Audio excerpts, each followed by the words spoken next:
کاشتکار پر پڑتا ہے۔ اگر آج کاشتکار جو ہے وہ 18 روپے سستا ڈیزل خرید رہا ہوتا تو اس کی کچھ تو اس کو ریلیف مل جاتا، لیکن دنیا میں قیمت کم ہو گئی ہے، پاکستان نے کم نہیں کی۔ اس کا ایک فارمولہ بنا ہوا تھا جس میں کبھی چھیڑ چھاڑ نہیں کی جاتی تھی، قیمتیں جو آتی تھیں اوگرا اس کو نوٹیفائی کر دیتا تھا۔ اس کے اندر حکومت کا 60 روپے کی پی ڈی ایل پہ تھا، جو ایک ٹیکس تھا، ایک لیوی تھی، پیٹرولیم ڈیولپمنٹ لیوی تھی۔ پیٹرولیم لیوی جو ہے پہلے 8 روپے پیٹرول اور 7 روپے ڈیزل کم ہوا، وہ پاس آن نہیں کیا گیا۔ دوسرے دفعہ 10 روپے تقریباً پیٹرول اور 10 روپے ڈیزل تقریباً کم ہوا، وہ بھی پاس آن نہیں کیا گیا۔ جو فائنینس بل پاس ہوا تھا اس میں 10 روپے کی گنجائش تھی، 70 تک آپ لے کے جا سکتے تھے، تو وہ تو وہاں کور ہو گیا قانونی طور پر۔ اس کے بعد ایک آرڈیننس سے اس کو آگے بڑھایا گیا، اور صرف بڑھایا نہیں گیا، اس میں صرف لکھ دیا گیا کہ ابھی حکومت فیصلہ کرے گی کہ پیٹرولیم لیوی کیا ہوگی۔ اس کا مطلب یہ ہے کہ جب بھی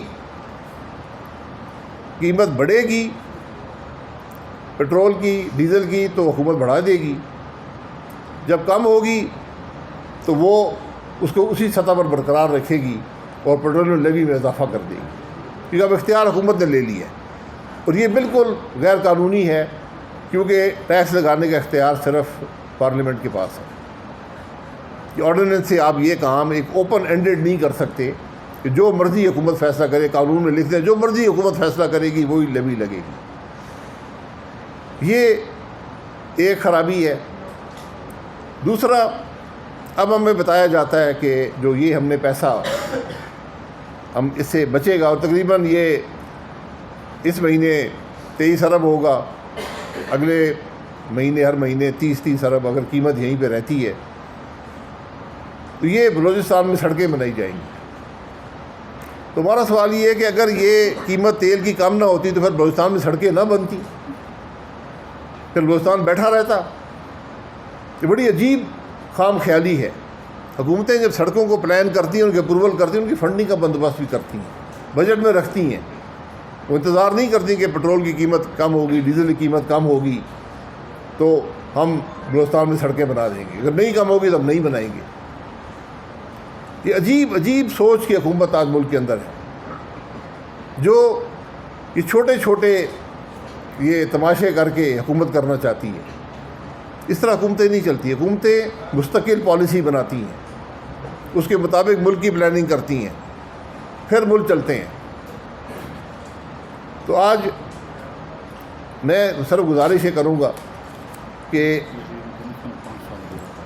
جو P S D P Pakistan کا ہے 1100 ارب رکھا گیا تھا، اس کے اندر بہت گنجائش موجود ہے اگر آپ بلوچستان کی سڑکیں بنانا چاہتے ہیں۔ بلکہ آج سڑک کی ضرورت صرف بلوچستان کو نہیں ہے، سندھ کو بھی ہے۔ ہم موٹر وے بنا رہے ہیں، لیکن موٹر وے کے 2 حصے کی آج آپ کو اشد ضرورت ہے۔ شاید پاکستان کی سب سے بڑی ضرورت وہ ہے کہ آپ سکھر سے حیدرآباد یا سکھر سے سیدھا کراچی تک موٹر وے بنائیں تاکہ یہ سلسلہ مکمل ہو جائے پورے پاکستان کے اندر۔ اس کا کوئی پلاننگ نہیں ہے۔ اگر آپ نے بلوچستان کو سڑکیں دینی ہے تو پی ایس ڈی پی کے اندر بہت گنجائش موجود